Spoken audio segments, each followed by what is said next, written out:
എൻ്റെ എല്ലാ പ്രിയപ്പെട്ട കൂട്ടുകാർക്കും മിസ് ചാൻഡീസ് ഫുഡ് നോട്ട്സിൻ്റെ മറ്റൊരു എപ്പിസോഡിലേക്ക് വളരെ സ്നേഹപൂർവ്വം സ്വാഗതം. ഇന്ന് നമ്മുടെ പറയുമ്പോഴേ സന്തോഷം വരുന്നൊരു റെസിപ്പിയാണ് ചെയ്യുന്നത്. പല തരത്തിലെ ക്യൂസിൻസ് ഞാൻ ചെയ്യാറുണ്ട്. അതൊക്കെ എല്ലാം ആസ്വദിച്ചുകൊണ്ട് തന്നെയാണ് ചെയ്യുന്നത്. പക്ഷെ ചില സംഭവങ്ങൾ ചെയ്യുമ്പം എനിക്ക് തന്നെ ഉള്ളിൽ തന്നെ ഭയങ്കര സന്തോഷമാണ്. അങ്ങനത്തെ ഒരു ഐറ്റമാണ് ഇന്ന് ചെയ്യുന്നത്, നെത്തോലി ഫ്രൈ അല്ലെങ്കിൽ ചൂട മീൻ വറുത്തത്. ഈ സാധനങ്ങളൊക്കെ ചെയ്യുമ്പം പഴയ ഒരുപാട് ഓർമ്മകളും കൂടെ കൂട്ടിന് വരുന്നത് കൊണ്ടാവാം, അറിയില്ല. ഒരുവിധം വലിപ്പമുള്ള നത്തോലി എല്ലാം ക്ലീൻ ചെയ്ത് ഞാൻ വെച്ചിട്ടുണ്ട്. ആദ്യം നമുക്കിതൊരു കുറച്ച് സമയം ഒന്ന് മാരിനേറ്റ് ചെയ്യണം.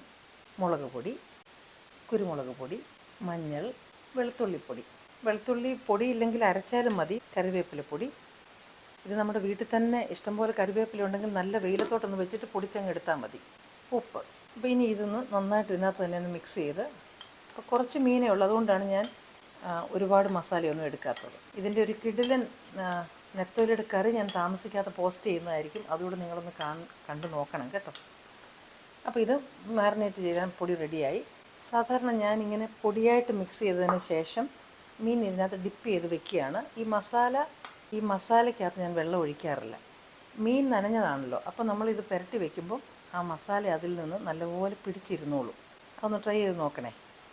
മസാലയ്ക്കകത്ത് വെള്ളം ഉണ്ടെങ്കിൽ ഇതുപോലെ ഒരുപോലെ എല്ലായിടത്തും പിടിക്കത്തില്ല. അതൊന്ന് ട്രൈ ചെയ്ത് നോക്കണേ. അപ്പോൾ ഇതിങ്ങനെ മസാല പുരട്ടി ഞാൻ ഓരോന്നോരോന്ന് മാറ്റി വയ്ക്കാം.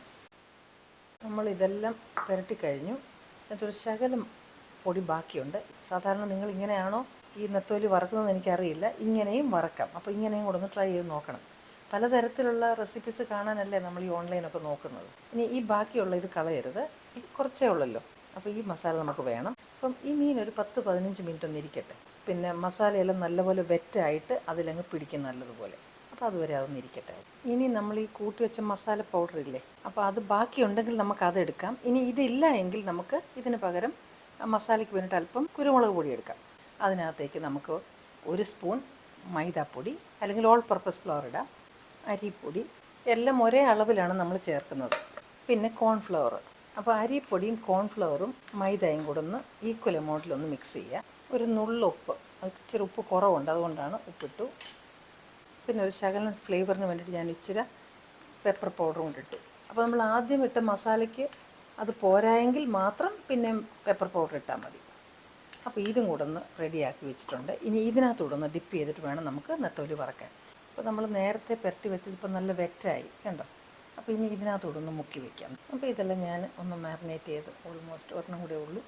ഇങ്ങനെ വറുത്ത് കഴിയുമ്പോൾ നമുക്ക് കോട്ടിങ്ങിന് ഇച്ചിരി കട്ടിയുള്ളത് കൊണ്ടും സ്പൈസ് ഉള്ളത് കൊണ്ടും ഒക്കെ നല്ല ടേസ്റ്റിയാണ്. തന്നെയല്ല അകത്തെ മീൻ അങ്ങനെ നല്ല സോഫ്റ്റായിട്ടിരിക്കുകയും ചെയ്യും, പുറം നല്ല തരിതരിപ്പോടെ ഇരിക്കുകയും ചെയ്യും. അപ്പോൾ ഇനിയും നമുക്ക് മീൻ വറക്കാം. ഞാൻ എൻ്റെ പാലപ്പച്ചട്ടിയാണ് വെച്ചിരിക്കുന്നത്. അത് 2 ഗുണമാണ്. കാര്യം ചട്ടി ഒന്നുകൂടെ അങ്ങ് നല്ല മയങ്ങി കിട്ടും. പിന്നെ തന്നെയല്ല കൊച്ചു ചട്ടി ആയതുകൊണ്ട് എണ്ണ കുറച്ചും ഒഴിച്ചാൽ മതി. അങ്ങനെ 2 ഗുണം. വെളിച്ചെണ്ണ ഒഴിച്ചു. ഇരുമ്പ് ചീനച്ചട്ടിയൊക്കെ ആണെങ്കിൽ നന്നായിട്ട് ചൂടായി കഴിയുമ്പം തീ ഒന്ന് കുറച്ച് കുറയ്ക്കണം. അതിനുശേഷം നമുക്കിത് ഓരോന്ന് അങ്ങോട്ടിടാം.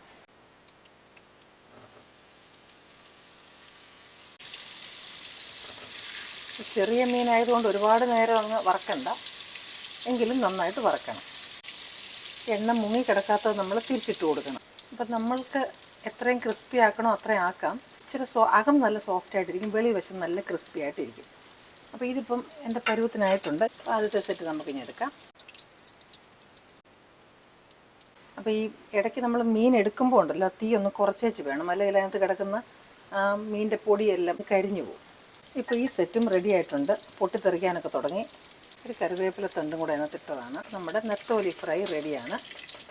അപ്പോൾ നിങ്ങൾ ഇങ്ങനെയും കൂടെ ഈ നെത്തോലി ഒന്ന് ഫ്രൈ ചെയ്ത് നോക്കണം. ഇനി നിങ്ങൾക്ക് ഇഷ്ടപ്പെടുന്ന മറ്റു നല്ലൊരു റെസിപ്പിയുമായിട്ട് വീണ്ടും ഞാൻ എത്തും.